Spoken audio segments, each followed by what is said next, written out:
Donc je vous remercie d'être venu à cette conférence, cette nouvelle conférence donc à I-sur-Tête. Donc je remercie de nouveau les organisateurs. Donc c'est une conférence qui s'intitule La francophonie, l'hispanité et la lusophonie, troisième voie mondiale. Alors il faut forcément à mon avis commencer par définir un peu ce dont on va parler, avant d'en parler véritablement. Et un peu définir, si j'ose dire, ce à quoi font référence les trois termes clés du titre, c'est-à-dire francophonie, hispanité, lusophonie. Pourquoi est-ce qu'il faut les définir à mon avis? Parce qu'il y a une différence entre d'un côté francophonie et lusophonie et de l'autre hispanité. La francophonie et la lusophonie, ce sont deux termes qui font référence à deux organisations internationales, elles-mêmes fondées sur la pratique d'une langue commune, dans un certain nombre de pays. Donc le français dans le cas de la francophonie et le portugais dans le cas de la lusophonie. Donc on est uniquement sur un univers linguistique. Alors que la notion d'hispanité, elle réunit, elle rassemble non seulement les nations de langue espagnole, mais elle se fonde aussi historiquement sur une communauté de valeurs et de destin de tous les pays hispanophones. Donc c'est un cadre qui est plus large que le cadre simplement linguistique hispanophone.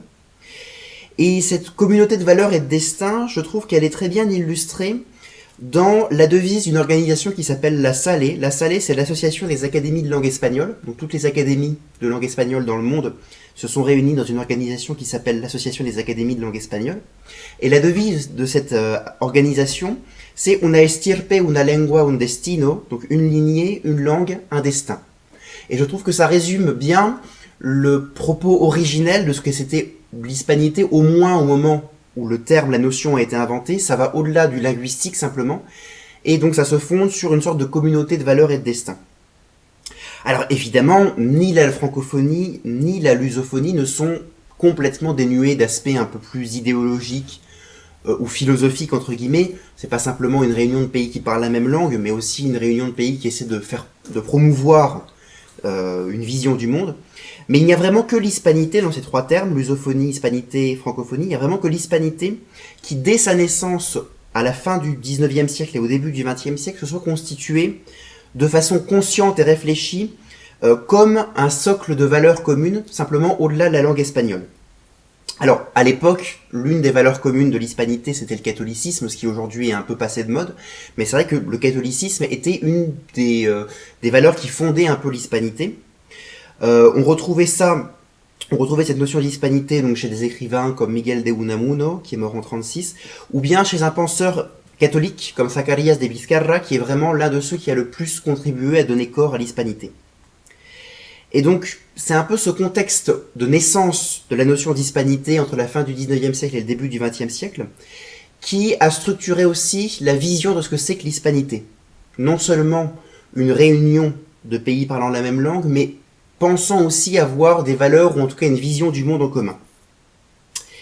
Donc, ça c'était une précision importante. Alors, précisément de quoi on parle dans les trois cas, francophonie, hispanité, lusophonie.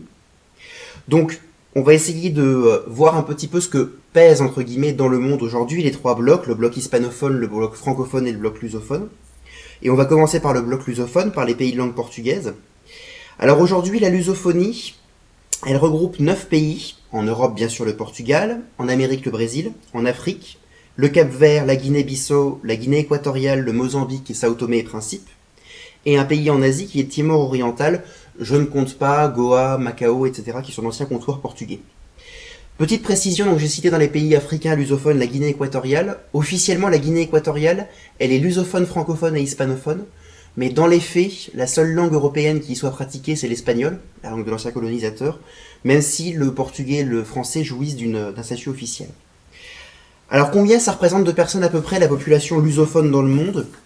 Alors les estimations sont souvent variables. C'est toujours un peu là où le bas blesse dans les estimations linguistiques. On pense qu'aujourd'hui il y a à peu près 217 millions de personnes qui parlent portugais dans le monde, qui ont le portugais comme langue maternelle. C'est la 6e langue maternelle au monde, en nombre de locuteurs, et c'est la 3e langue maternelle au monde parmi celles qui utilisent l'alphabet latin. Pour ce qui est du français, donc officiellement, l'Organisation internationale de la francophonie, l'OIF, regroupe 84 États et territoires des 5 continents qui ont le français comme langue officielle ou ont à cœur officiellement de promouvoir le français. Alors, je vais pas vous faire la liste des 84 États et territoires. Ce qu'il faut quand même noter, c'est qu'il y a quelque chose qui moi, m'a toujours chagriné un peu dans la liste des États et territoires de l'OIF, c'est qu'en réalité, il y a des territoires où la promotion du français n'est plus réelle et où on ne parle plus vraiment le français. Je pensais à la Guinée équatoriale, entre autres choses, j'en parlais, où le français est une langue officielle pour des questions de commerce avec les voisins francophones, mais où on ne parle pas réellement le français. Donc cette composition de l'OIF est un peu problématique à mon sens, parce qu'il vaudrait mieux se concentrer uniquement sur les territoires francophones historiquement ou promouvant véritablement le français, parce que dans la situation actuelle, ça contribue à mon avis à brouiller un peu les pistes et à affaiblir l'Organisation internationale de la francophonie. Mais ça, c'est un autre débat. Alors, l'Organisation internationale de la francophonie, elle donne une estimation aussi du nombre de personnes qui ont le français comme langue maternelle dans le monde. 212 millions, selon l'OIF, par rapport aux 217 millions donc de la lusophonie. 212 millions qui parlent français au quotidien en 2014. Et sur ce nombre total de 212 millions, l'OIF estime qu'il y a 72 millions de locuteurs partiels. Des gens qui ont une maîtrise partielle du français ou qui parlent le français conjointement avec une autre langue au quotidien. Donc ça se ferait, si on se fonde sur les statistiques de l'OIF, du français la 9e langue mondiale. Alors, l'OIF propose aussi régulièrement des projections. Combien de personnes parleront français, auront le français comme langue maternelle dans le monde d'ici à 2050 ? Déjà, il faut être très prudent avec les statistiques actuelles et a fortiori avec les projections statistiques pour le futur. Mais disons que, selon l'OIF, d'ici à 2050, il y aura 750 millions de francophones dans le monde, portés surtout par la croissance du monde francophone en Afrique. C'est là où se trouve le principal vivier francophone aujourd'hui dans le monde. Donc on a vu la lusophonie et la francophonie. Pour ce qui est de l'espagnol, à l'heure actuelle, on estime qu'il y a un peu plus de 500 millions de locuteurs de l'espagnol dans le monde. Et l'espagnol est officiel dans 22 pays. Donc 500 millions de locuteurs maternels. On peut y ajouter, selon les statistiques de l'Institut Cervantes, 55 millions de locuteurs secondaires ou partiels, donc des gens qui utilisent l'espagnol conjointement avec une autre langue ou qui ont une maîtrise partielle de l'espagnol. Et les projections de l'Institut Cervantes, donc toujours là à prendre avec des pincettes, font valoir que de 500 millions en 2016-2017, 500 millions de locuteurs, on passerait en 2050 à 755 millions de personnes, ce qui ferait, selon les projections, de l'espagnol la première langue maternelle au monde, devant l'anglais et le mandarin. Alors, indépendamment de ce que sera la réalité du monde dans 32 ans, on est face quand même à 3 blocs, la lusophonie, l'hispanité et la francophonie, 3 blocs qui sont culturels, linguistiques, qui sont solidement ancrés dans le monde, sur plusieurs continents, et qui sont promis à une forte expansion démographique. En particulier dans le cas de l'Afrique pour le français, mais aussi dans le cas de l'Amérique latine et de l'Asie, on est quand même sur des blocs où démographiquement, ces langues vont s'étendre mathématiquement. Ce sont des langues aussi qui sont bien représentées dans le monde des affaires, sur Internet, et qui représentent en cumulé, si on prend les locuteurs maternels de ces 3 langues, en cumulé au bas mot, on a à peu près 930 millions de locuteurs de ces 3 langues dans le monde, quasiment 1 milliard. Ce qui est quand même très important, c'est 1/6, 1/7 de la population mondiale. Alors justement, le regroupement, l'alliance culturelle linguistique entre ces trois blocs, donc le bloc francophone, le bloc lusophone et le bloc hispanophone, pourrait être une chance considérable de peser dans la mondialisation, donc d'un point de vue culturel, mais aussi politique, géopolitique, économique. Donc une alliance de la lusophonie, de la francophonie et de l'hispanité, ça permettrait d'explorer la fameuse 3e voie dont parle le titre de la conférence. Alors 3e voie par rapport à quelles 2 autres voies ? La première voie, ce serait une forme un peu de domination par défaut de l'anglais ou d'un anglais mondialisé, disons de ce qu'on appelle le globish, qui aplatirait un peu culturellement le monde.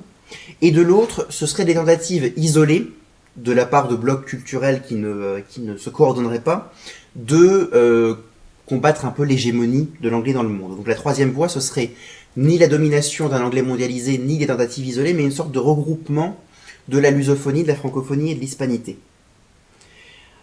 Dans l'idéal, on peut imaginer, alors là c'est peut-être un peu justement idéaliste si j'ose dire, mais on peut imaginer une sorte de stratégie en commun des trois blocs lusophones, francophones, hispanophones, de ces trois pôles culturels, réunir une sorte de pôle latin qui essayerait à sa manière de modeler aussi culturellement, politiquement le monde de demain. Alors, je finis ma courte introduction. Donc, à ce stade de la conférence, j'aimerais quand même préciser quelque chose. Je vais surtout me concentrer dans ma conférence sur ce qui va être de l'ordre du français et de l'espagnol, qui sont les deux langues là qui vont nous intéresser le plus, même si je vais aussi évoquer effectivement le cas du portugais au cours de ma conférence. Alors, pour qu'il y ait l'émergence d'une troisième voie fondée sur ce pôle un peu latin, si j'ose dire, il faut que chacune de ces trois langues puisse être défendue et promue au niveau mondial dans des conditions correctes.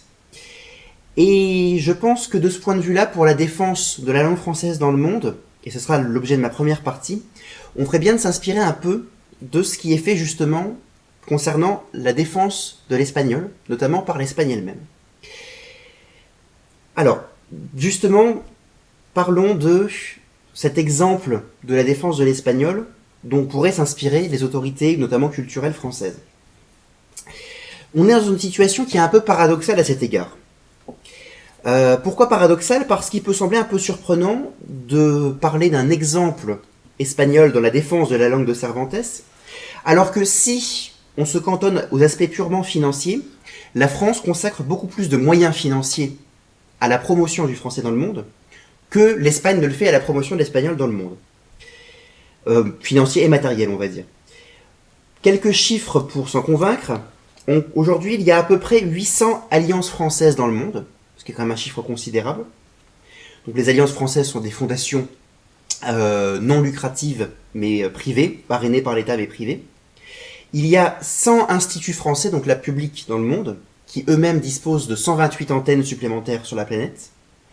Et puis la France entretient un large réseau de lycées français dans le monde qui donc permettent justement l'apprentissage et la promotion du français sur les 5 continents. L'Espagne n'a rien de comparable. Il n'y a pas de lycée espagnol dans le monde, le principe n'existe pas en soi. Et on va le voir, il y a beaucoup moins d'instituts Cervantes dans le monde qu'il y a d'alliances françaises ou même d'instituts français. Si on s'intéresse au point de vue financier, le budget qui est alloué aux instituts français par l'État français, c'est 29 millions d'euros en subventions directes, sans compter les fonds propres des instituts français, selon la loi de finances 2017, bien sûr. Tandis que l'Institut Cervantes, lui, compte certes un budget de 120 millions d'euros, mais avec une extension beaucoup moindre, avec beaucoup moins de centres dans le monde. On compte, donc je disais, 800 alliances françaises et 100 instituts français, alors qu'à l'heure actuelle, on compte environ 170 antennes de l'Institut Cervantes dans le monde, contre plus de 228 antennes pour les instituts français, en comptant les centres propres et les antennes déléguées. Donc là, vraiment, on a une disproportion entre ce qui va être de l'ordre des moyens financiers et matériels mis par la France pour promouvoir le français dans le monde, et les moyens matériels qui vont être mis en place par l'Espagne pour promouvoir l'espagnol dans le monde. Alors c'est un différentiel qui s'explique assez simplement du fait d'un déséquilibre économique entre les deux pays, et d'un déséquilibre donc du coup du budget des deux pays. Et pourtant, ce qu'on constate, et là on a encore des données et des événements début 2018 qui nous permettent de le dire, c'est que la France se désengage ces dernières décennies de la promotion du français dans le monde. On a eu des vagues de démissions à la tête des instituts français là en janvier 2018, et même le Conseil économique, social et environnemental, dans un rapport daté de ce mois de janvier 2018, pointe le désengagement financier de l'État français de l'ensemble des réseaux de promotion du français dans le monde. Et c'est là c'est là qu'arrive ce dont je parlais sur l'exemple espagnol. C'est-à-dire que l'Espagne, avec moins de moyens financiers et matériels, va s'investir bien davantage dans la promotion de sa langue dans le monde par rapport à la France. Et je vais essayer de détailler un petit peu ce que la France pourrait faire en la matière en s'inspirant de ce que pratique l'Espagne depuis des décennies. Parce que si on veut une sorte de stratégie coordonnée des trois pôles linguistiques dont je parlais au début, français, espagnol et portugais, il faut aussi que la France croie un tout petit peu en sa langue. Alors, dans un premier lieu, l'exemple espagnol qu'on pourrait suivre, il est d'abord politique.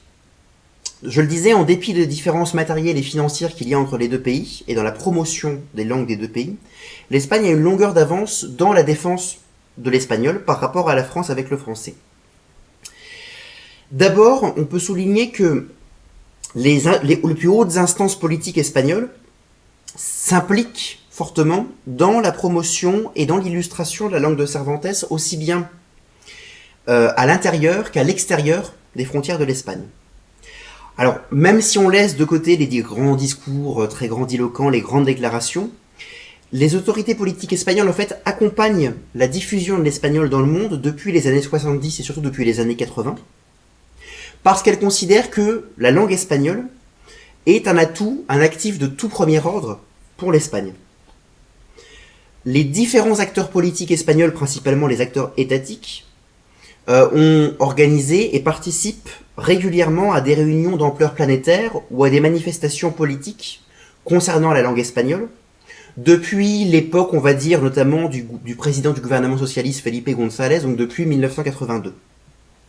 Mais c'est vraiment au tournant des années 90 que la promotion et la défense de l'espagnol dans le monde va connaître un essor formidable de la part de l'Espagne. Pourquoi ? Parce qu'en 1992, l'Espagne commémore le 5e centenaire de l'arrivée de Christophe Colomb en Amérique, et que c'est au début des années 90, en 1991 précisément, que démarrent les sommets ibéro-américains. La première rencontre ibéro-américaine, elle est à Guadalajara, au Mexique, donc en 1991.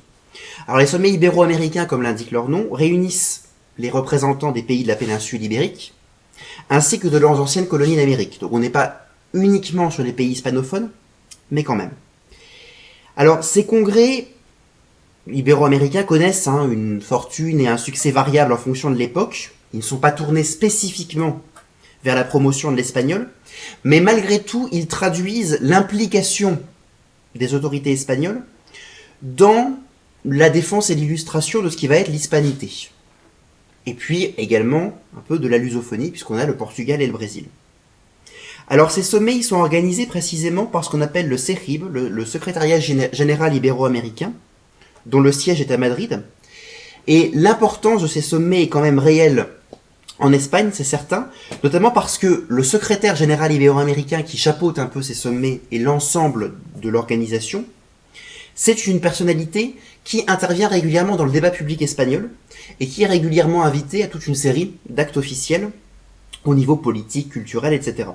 Aujourd'hui, c'est une costaricaine qui s'appelle Rebeca Greenspan, qui avait été, me semble-t-il, vice-présidente de son pays. Mais c'était déjà le cas à l'époque donc de son prédécesseur, qui était Enrique Valentín Iglesias, qui était un Uruguayen. Ces gens-là ont un poids médiatique et un poids politique en Espagne, parce que précisément l'Espagne essaye de mettre le paquet et de s'investir pleinement dans la promotion de ces sommets. Alors vous allez me dire, ce qui est vrai, c'est que l'Organisation internationale de la francophonie organise des sommets de la francophonie régulièrement, ce qui est vrai. Depuis 1986, le premier sommet, c'était à Versailles. Il y a quand même une différence, à mon avis, fondamentale, c'est que, très sincèrement, les sommets de la francophonie ont cessé depuis plusieurs décennies de faire la une de l'actualité dans les médias français.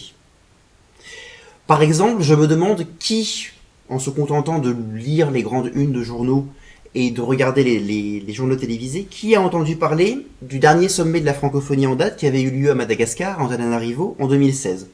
Nos médias en ont globalement extrêmement peu parlé.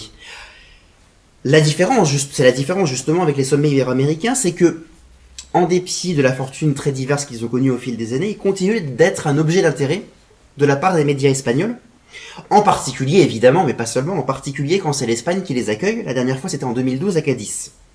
Et à l'époque justement, le sommet de Cadiz en 2012, ça a permis au président du gouvernement de l'époque, qui est le même qu'aujourd'hui, c'est-à-dire Mariano Rajoy, d'échapper un peu, un instant, quelques jours, à la fureur de la crise économique, on va dire, et puis de s'investir un peu dans les affaires culturelles. Alors, c'était un bon moyen pour lui de faire valoir ses propositions à la matière, mais ce qui est intéressant, c'est que justement, c'est suffisamment médiatique pour que Mariano Rajoy ait pu s'en servir pour échapper un peu à ses responsabilités habituelles. Alors, on a parlé des sommets ibéro-américains qui, comme je vous le disais, ne sont pas spécifiquement tournés vers la promotion de la langue espagnole, mais il existe un autre type de rencontre. Depuis 1997, ce sont les congrès internationaux de la langue espagnole, donc CILE en espagnol. Et là, effectivement, ils sont spécifiquement consacrés à cette question. Et les plus hautes autorités politiques espagnoles manquent rarement d'y assister d'une façon ou d'une autre. Le dernier congrès international de la langue espagnole, il avait lieu en 2016 à San Juan, à Porto Rico. Et donc, le roi Philippe VI y était présent pour, justement, assurer la plus grande visibilité possible à ce congrès international de la langue espagnole. D'ailleurs, la monarchie espagnole figure parmi les toutes premières institutions à mettre tout son poids dans la balance pour promouvoir la langue espagnole dans le monde. C'est un atout formidable parce que précisément, elle attire les caméras et les photographes et elle se sert de cette attention médiatique pour braquer les projecteurs sur l'illustration de la langue espagnole. J'ai parlé des congrès internationaux de la langue espagnole, dont le dernier à Porto Rico, mais il n'y a pas que ça. Par exemple, chaque année, une petite ville du nord de l'Espagne, dans la Rioja, qui s'appelle San Millán de la Cogolla, accueille un séminaire international de langue et journalisme, de langue espagnole. Pourquoi San Millán de la Cogolla? Parce que c'est là qu'officiellement est née la langue espagnole. C'est à San Millán de la Cogolla qu'on a le premier document connu en espagnol, qui d'ailleurs est classé avec tout le site religieux de San Millán de la Cogolla à l'UNESCO. Eh bien, pour ce séminaire international de langue et de journalisme, chaque année, la reine Laetitia, qui elle-même est une ancienne journaliste, assiste et donne une visibilité à ce congrès. De la même façon, on sait que le couple royal préside à chaque fois les réunions de la direction de l'Académie royale de la langue espagnole, ce qui permet là aussi à l'institution d'avoir un poids médiatique bien supérieur à ce qu'elle aurait sans cette vitrine politique, sans ce soutien des autorités espagnoles. D'ailleurs, à chaque fois que des autorités espagnoles, que ce soit le président du gouvernement, le roi ou même des ministres, se déplacent dans un pays hispanophone totalement ou partiellement, ils ne manquent jamais de venir promouvoir la langue espagnole. Un exemple parmi bien d'autres. En 2017, la reine Laetitia faisait un voyage de coopération au Sénégal et elle a rendu visite à une école spécialisée dans l'apprentissage de la langue espagnole pour justement mettre en valeur un peu le travail de ceux qui, au quotidien, développent l'apprentissage de l'espagnol en Afrique de l'Ouest, au Sénégal et en Côte d'Ivoire surtout. À mon avis, c'est un des éléments qui manque le plus à la diffusion de la langue française dans le monde, c'est un soutien politique et médiatique de poids. Alors on va voir ce que ça va donner, puisque le président Macron a récemment déclaré qu'il voulait accompagner l'expansion du français dans le monde. Donc on va voir la façon dont lui-même va s'investir dans cette affaire. Mais je pense que véritablement, là, il y aurait matière à s'inspirer de ce que fait l'Espagne. Donc on a vu que l'Espagne peut donner un exemple politique à la France, mais aussi un exemple économique. Parce qu'il n'y a pas que les autorités politiques espagnoles qui s'investissent depuis les années 80-90 dans la défense de leur langue dans le monde. Il y a aussi le monde économique espagnol. Parce qu'il y trouve un intérêt propre, évidemment, c'est pas fait gratuitement, mais quand même. À partir des années 90, là aussi, véritablement, les très grandes entreprises espagnoles, les multinationales espagnoles, que ce soit dans le domaine de la banque, des télécommunications, des infrastructures, de l'énergie, elles se sont massivement implantées en Amérique latine, ce qui leur a donné aussi un statut international. Et elles ont profité de cette implantation économique pour s'investir à l'échelle planétaire dans la défense de l'espagnol, à travers un certain nombre d'actions concrètes. Elles parrainent toute une série d'organismes ou d'initiatives qui vont dans ce sens. Par exemple, elles financent la Maison de l'Amérique. La Maison de l'Amérique, c'est quoi? C'est une institution qui existe à Madrid depuis 1992, et c'est une institution qui est conçue comme un lieu de rencontre entre l'Espagne et les pays du continent américain, qui sont dans leur majorité hispanophones, y compris par exemple les États-Unis qui sont partiellement hispanophones. Je vais vous citer d'autres exemples d'initiatives de ce genre, pour vous montrer à quel point les autorités et les grandes entreprises espagnoles se sont beaucoup investies dans la défense de la langue espagnole dans le monde. Non pas pour dire qu'aucune entreprise française ne le fait, mais je pense que là aussi, elle pourrait s'inspirer à profit de ce qui est fait dans le monde espagnol. Le premier exemple, c'est l'entreprise Telefónica. Telefónica, c'est un géant des télécommunications espagnol, qui s'est beaucoup implanté en Amérique latine et qui est une des principales entreprises de téléphonie justement en Amérique latine. Qu'a fait Telefónica au cours des années 2000 et 2010? Eh bien, à travers sa fondation, elle a financé la publication d'une série d'ouvrages sur l'espagnol dans le monde.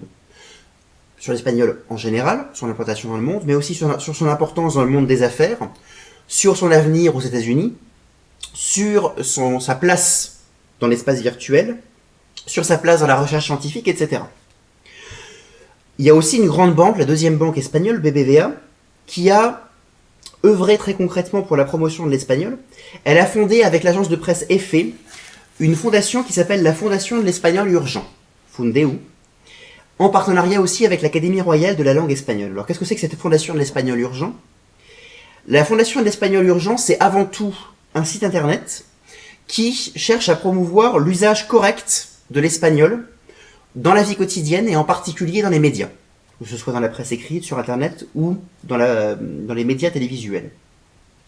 Donc très concrètement, vous pouvez demander une précision, vous pouvez faire part d'un doute sur l'utilisation d'un terme, d'une préposition, d'un verbe à la Fundeu, qui va vous répondre, généralement dans un espace de 2 à 3 jours, sur l'usage précis de quelque chose.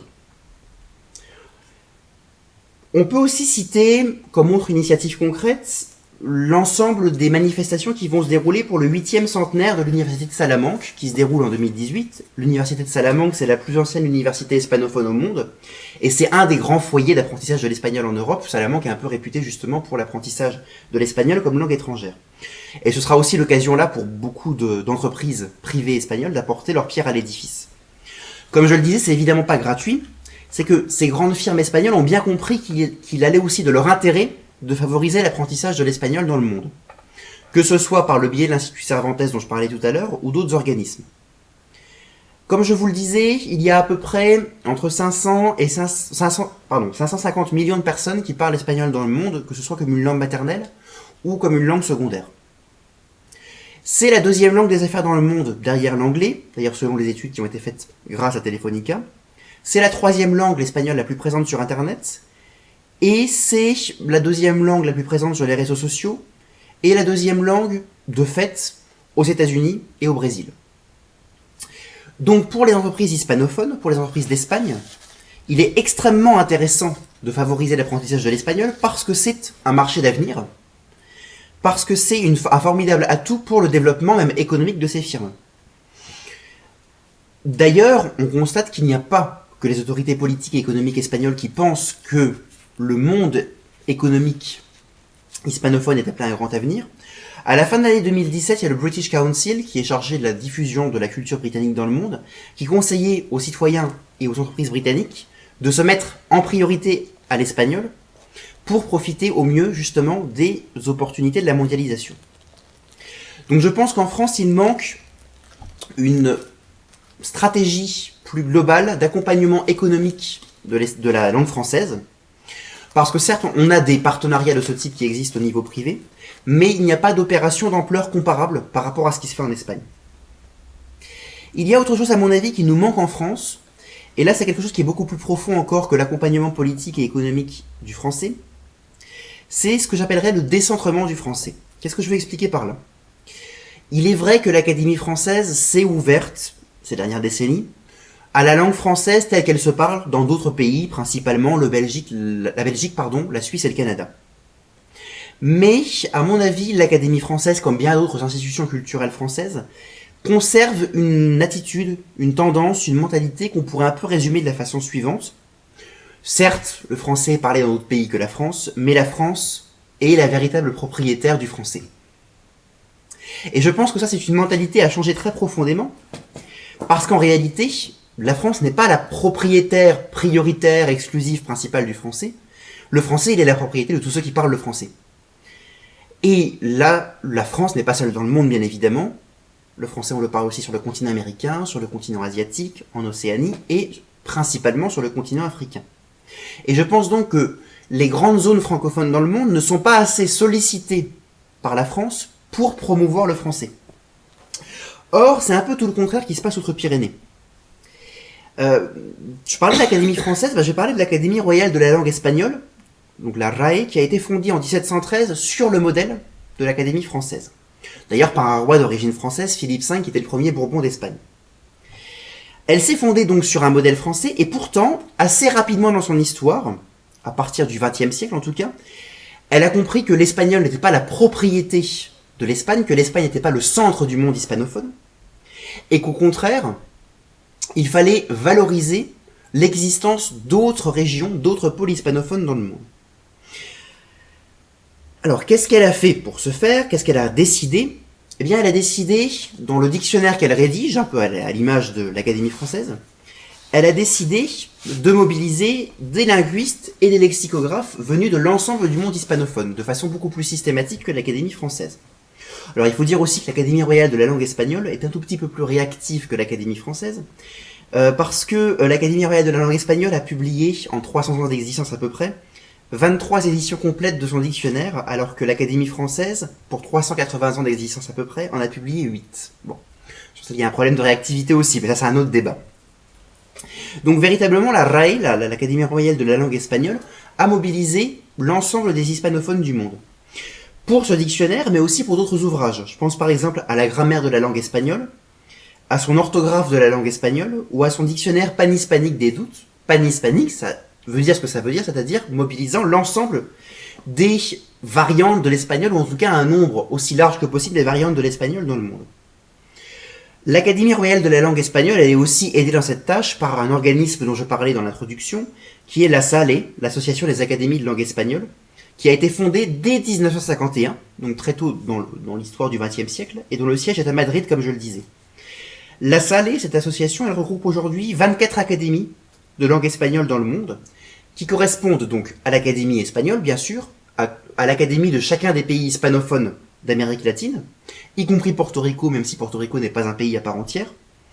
Mais également, il y a une Académie de la langue espagnole des États-Unis, une Académie de la langue espagnole des Philippines, ancienne colonie espagnole, et une Académie de la langue espagnole de Guinée équatoriale, ancienne colonie espagnole. Donc là, on a aussi une coordination des pays hispanophones qui, à mon avis, dans le cadre des pays francophones, manque cruellement. Je pense qu'on serait tout à fait capable, on a le savoir, on a les moyens pour le faire, de fonder de façon très systématique des académies dans les différents pays francophones du monde, ou en tout cas dans une majorité d'entre eux. Donc là, je pense qu'effectivement, nos autorités, et notamment l'Organisation internationale de la francophonie, feraient bien de s'en inspirer. Je vais achever cette partie sur un autre exemple espagnol, à mon avis, à suivre dans la promotion de sa langue, et dont on pourrait s'inspirer en France, qui touche à un aspect là aussi de mentalité, et je pense à la fierté de la langue. C'est un point qui est extrêmement important, je pense que ce n'est vraiment pas le moindre des points que je vais aborder, même si c'est le dernier que j'aborde, parce que, pour beaucoup d'Espagnols, la langue espagnole, c'est plus qu'un simple outil de communication, c'est même plus qu'un actif économique. Beaucoup d'entre eux y sont un peu attachés en raison de l'histoire de leur pays et des pays hispanophones, en raison de la richesse de la littérature et de la culture du monde hispanophone. Et donc ils sont attachés aussi à la diffusion de l'espagnol dans le monde et à la promotion des institutions qui s'en chargent. Il est vrai que l'anglais a pénétré partout, avec force à partir des années 50 en Espagne, comme dans le reste du monde, mais il n'empêche que non seulement les institutions, mais une grande partie des Espagnols sont soucieux, dans leur vie quotidienne ou dans leurs idéaux, d'une promotion de l'espagnol qui va au-delà simplement de la promotion politique ou économique, mais aussi il faut défendre l'espagnol au quotidien. L'Académie royale de la langue espagnole, elle se plaint régulièrement dans ses communiqués de l'utilisation d'anglicismes superflus dans la vie quotidienne. Moi je dis toujours, qu'est-ce qu'il dirait pour la France ? Qu'est-ce qu'il dirait pour la France ? En Espagne, je cite toujours cet exemple parce que ça me paraît extrêmement significatif. En Espagne, dire week-end, ça sonne trop même chic, trop prétentieux, parce que tout le monde dit fin de semana, tout le monde dit fin de semaine. Alors pourquoi on ne dirait pas fin de semaine en français ? D'ailleurs, c'est une recommandation de l'Académie française, et si je ne me trompe pas, c'est comme ça que disent aussi les Québécois. Je ne vois pas pourquoi les Français n'en seraient pas capables à leur tour. Il y a une forme de résistance, si j'ose dire, naturelle de l'espagnol à l'anglicisation généralisée. Par exemple aussi dans les titres de séries et de films. En France, on regarde Lost. En Espagne, on regarde Perdidos. En France, on regarde Desperate Housewives. En Espagne, on regarde Mujeres Desesperadas. Et je dis en Espagne, c'est valable pour aussi les autres pays hispanophones. Un dernier exemple pour les séries. En France, on regarde Sex and the City. En Espagne, on regarde Sexo en Nueva York. Ça peut nous prêter à sourire, mais il n'empêche que les Québécois, eux, traduisent de façon extrêmement systématique. Je parle des séries, mais le titre de beaucoup de longs métrages aussi, venus du monde anglophone, notamment des États-Unis, mais aussi du Royaume-Uni, est traduit ou adapté en espagnol par l'Espagne et par les pays hispanophones. Alors, je vais pas faire une liste longue comme le bras, mais je vais m'en tenir à quelques exemples de films qui ont été en compétition lors des dernières cérémonies des Oscars. Par exemple, en France, beaucoup de gens ont été passionnés par La La Land. En Espagne, on parlait de La Ciudad de las Estrellas, souvent entre parenthèses La La Land, mais il y avait quand même un titre en espagnol. En France, on a pu s'intéresser au film Manchester by the Sea. Les Espagnols ont été poussés à l'absurde jusqu'à dire Manchester frente al mar, alors que c'est le nom d'une ville, mais bon. On a regardé The Revenant avec Leonardo DiCaprio, alors qu'en Espagne, on regardait El Renacido. On a regardé Danish Girl, alors qu'en Espagne, on regardait La Chica Danesa. Bon. On pourrait multiplier les exemples à l'infini, mais c'est quelque chose d'intéressant parce que là, ça montre que véritablement en France, on a un problème qu'on n'a pas par exemple au Québec.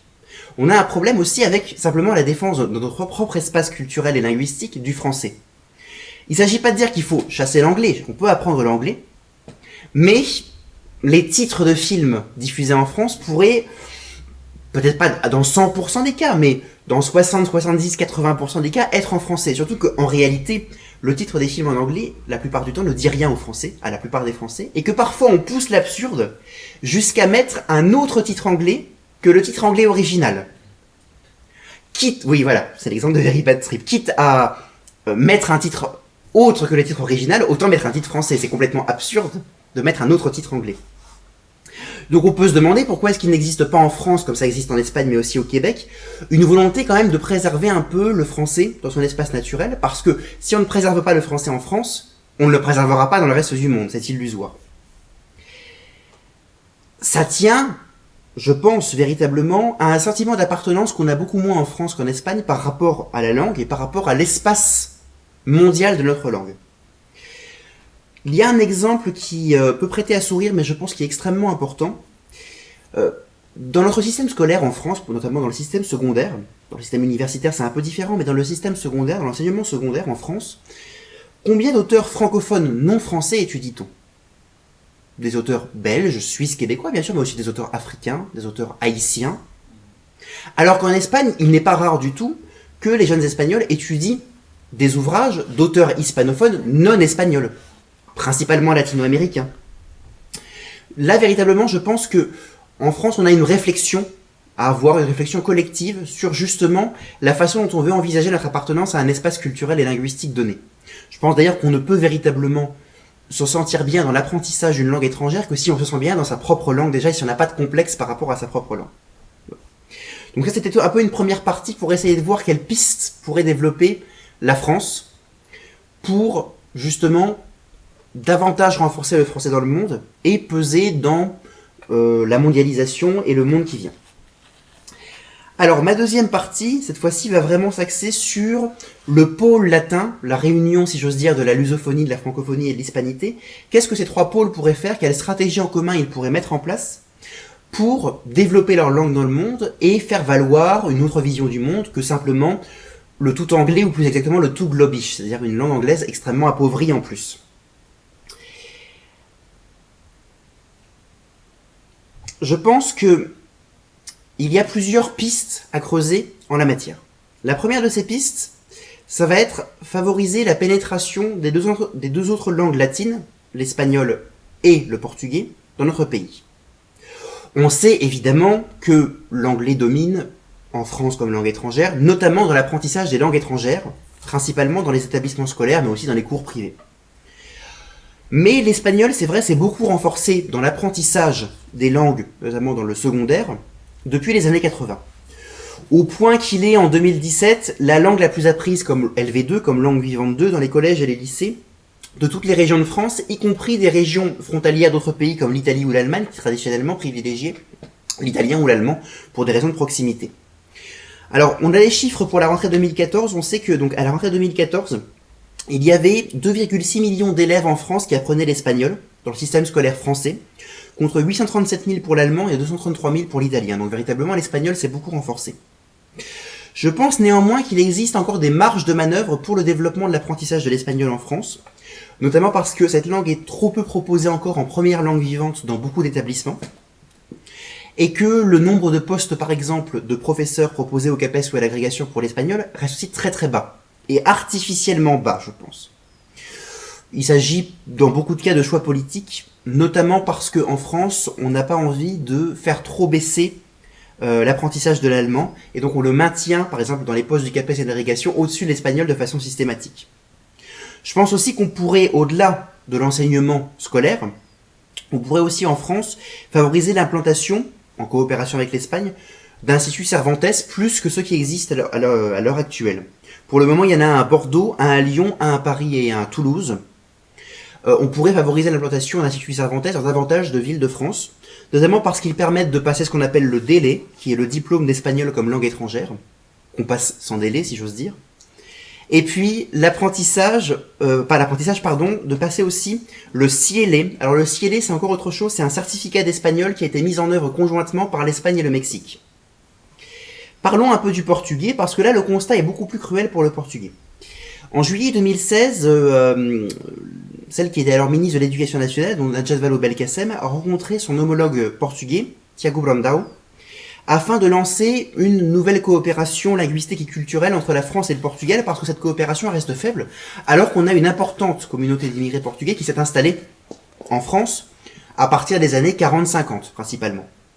En France, mais aussi en Suisse, pour parler d'un autre pays francophone, et au Luxembourg. On sait qu'il y a à peu près 16 000 élèves qui apprennent le portugais dans l'instruction publique en France, à comparer, donc je le disais, aux 2,6 millions d'élèves qui apprennent l'espagnol, aux 837 000 élèves qui apprennent l'allemand et aux 233 000 élèves qui apprennent l'italien. La plupart du temps, les élèves apprennent le portugais comme troisième langue vivante, ce qui bloque aussi le développement, à mon avis, du portugais dans l'apprentissage des langues en France. Et le Portugal ne dispose que de 3 instituts Camões en France, à Lille, à Lyon et à Poitiers. Je pense quand même que, vu l'importance que va prendre le portugais dans le monde, vu l'importance qu'a ne serait-ce que le Brésil, on pourrait favoriser beaucoup plus largement l'apprentissage du portugais en France. Ce serait aussi simplement des possibilités données aux futures générations. La France, là aussi, ferait bien de s'inspirer de ce qui se fait, par exemple, entre l'Espagne et le Portugal, puisque depuis plusieurs années, l'Espagne et le Portugal, par leur proximité, évidemment, leurs frontières physiques, mais aussi par leur volonté de collaborer en termes linguistiques et culturels, essayent de favoriser l'apprentissage réciproque de leur langue. En espagnol, ces dernières années, ces dernières décennies, par exemple, les régions, les communautés autonomes frontalières du Portugal en Espagne apprennent de façon plus massive le portugais. En Galice, bien sûr, c'est favorisé par le fait que le galicien est en réalité l'ancêtre du portugais, mais aussi dans le Léon et en Estrémadure. L'intérêt, évidemment, pour l'Espagne, c'est qu'elle voit bien qu'il y a un développement non seulement des pays de langue espagnole, mais aussi des pays de langue portugaise, avec principalement le Brésil. On sait aussi qu'au Brésil, l'espagnol est la première langue étrangère obligatoirement apprise par les écoliers parce qu'ils sont entourés de pays hispanophones. Donc culturellement, politiquement, économiquement, c'est important. Donc là aussi, la France pourrait suivre ces exemples-là pour favoriser la pénétration de l'espagnol et surtout du portugais, puisque c'est lui qui est le plus en retard, dans notre pays. Au-delà tout simplement de la langue, dans un deuxième temps, il faut insister sur le fait que c'est la culture des pays hispanophones et lusophones qu'il faut davantage développer en France, et inversement, la culture des pays francophones et lusophones dans les pays hispanophones, et la culture des pays francophones et hispanophones dans les pays lusophones. Une sorte de partage culturel plus large. Et à mon avis, dans un premier temps, ça ne pourra passer que par une politique beaucoup plus volontariste de la part des autorités politiques françaises. Je pense que les autorités politiques françaises pourraient signer, avec l'Espagne, le Portugal et d'autres pays hispanophones et lusophones, des partenariats culturels. Par exemple, on pourrait lancer, à l'image de ce qui s'est fait pour Arte dans la coopération franco-allemande, on pourrait lancer une chaîne qui serait chargée de la promotion de la culture conjointe francophone, hispanophone, lusophone, dans une sorte de chaîne un peu latine si on veut. D'autres initiatives pourraient être mises en place, alors je vais les citer un peu pêle-mêle, mais ce sont des pistes qui seraient intéressantes à suivre. On pourrait créer un programme d'échange scolaire spécifique, une sorte d'Erasmus des pays francophones, hispanophones, lusophones. Au-delà même simplement de l'Europe, en comptant aussi par exemple l'Amérique latine. On pourrait favoriser la création et la diffusion de festivals de nature littéraire, artistiques ou cinématographiques, avec des rétrospectives par exemple, je sais pas moi, de grands réalisateurs du monde hispanophone ou lusophone en France, de grands réalisateurs français en Espagne, etc. Mettre en valeur, dans notre système scolaire et au-delà dans le monde littéraire, des œuvres traduites, d'écrivains par exemple hispanophones ou lusophones en France et francophones ou lusophones dans les pays hispanophones, etc. Et puis au-delà de la coopération culturelle entre les pays qui forment un peu ces trois grandes aires linguistiques, au-delà de la coopération entre les trois pays européens dont je parle régulièrement, France, Espagne et Portugal, je pense qu'il faut aussi faciliter ou collaborer, ou accompagner, une collaboration un peu géopolitique entre les pays de ces trois aires culturelles et linguistiques. Il y a une image que j'aime bien, que j'utilise souvent, que je vais réutiliser ici. Je pense qu'il s'agit un peu pour l'Espagne, la France et le Portugal, ainsi que pour leurs anciennes colonies qui pratiquent encore leur langue, de se faire un peu la courte échelle, si j'ose dire, dans les régions de la planète où elles ont des facilités et une implantation historique. Par exemple, aux États-Unis d'Amérique, le développement de l'espagnol par l'immigration latino est très important. On estime qu'il y a aujourd'hui plus de locuteurs de l'espagnol aux États-Unis qu'en Espagne. Et que cette situation est amenée, alors là c'est aussi le danger des projections, on verra ce qui se passe, mais que cette implantation est amenée à se consolider. L'Espagne et les pays hispanophones pourraient tout à fait aider les pays francophones et lusophones à s'implanter culturellement de façon plus importante aux États-Unis, à aider les entreprises de ces pays aussi à s'implanter aux États-Unis de façon plus importante, plus facile. Inversement, on peut imaginer que la France pourrait être le partenaire idéal de l'Espagne et du Portugal pour le développement de l'espagnol et du portugais en Afrique, où elle est très bien implantée, mais aussi en Océanie par exemple, où le français est, avec l'anglais, l'une des deux langues les mieux implantées. D'autant que la France et le Royaume-Uni ne sont pas les seuls pays à avoir un passé en Afrique ou en Océanie, il y a aussi l'Espagne et le Portugal. Je pense donc que, un peu in fine, l'objectif de tout cela, l'objectif de tout ce que je dis, ce serait de promouvoir des cultures, un pôle culturel latin, qui offrirait autre chose que simplement une culture unique, mondialisée, complètement aplatie, qui serait une culture du globish. Donc en plus, même pas vraiment de l'anglais, mais d'un anglais appauvri. Et donc, ça devrait permettre, à la fin des fins, aux pays de culture francophone, hispanophone et lusophone d'être les acteurs de la mondialisation en coopération et non pas en rivalité systématique. Donc voilà, je vous remercie.